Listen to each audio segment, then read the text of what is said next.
Jika surah ini masa siman tersebut di saat kaya perintahkan di sultan untuk kudet namanya. Sebab kata dua mau perintah kudet atau kumati namanya.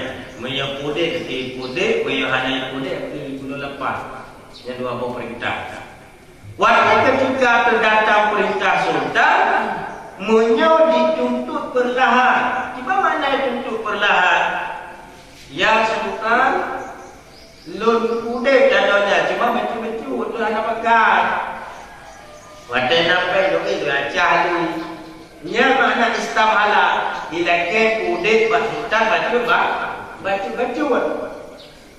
Ya, nya ini faedah gebah di atas timbangan istamhala.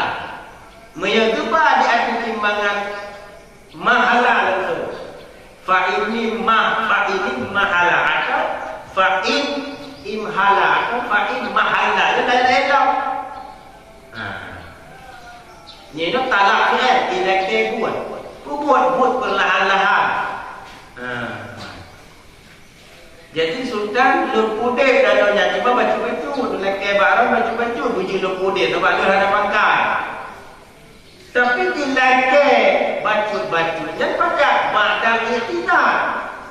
Pada sesudah berkasan Allah, memang dah berkasan Allah bagi urang pedih. Tapi tak di urang kaya pen itu lampu nak beraya di kudet. Nya sana surah itu. Hanji terima. Nya surah yang diterima oleh Tunku Sultan bakal iktidar bila berkasan Allah. Tapi bagi memang ada pakai. Memang ada pakai. Kusik-kusik untuk melampuh ya, kusik-kusik. Likuda kata pukul, likuda pukul kata tongkrot hama kan. Kusik-kusik. Yang bertibat. Yang dia lebih kali perlahan-lahan tapi pada masa yang kali. Hanya kereta ini. Dia terjadi. Jadi pegang kebenaran kali. Tunku Sultan. Lusa dia putih. Nyoroyo hasil dah. Pertama buka hasil dah itu ada mil gini. Tegak. Nyanjut. Apabila badal iktidar no.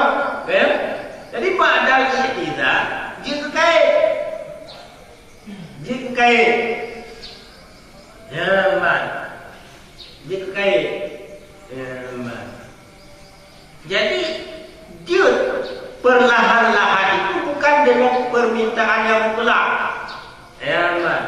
Kan dengan permintaan yang mutlak. Ya man. Tapi dia perlahan-lahan itu ahli berkait dengan iktidar. Ya. Kau.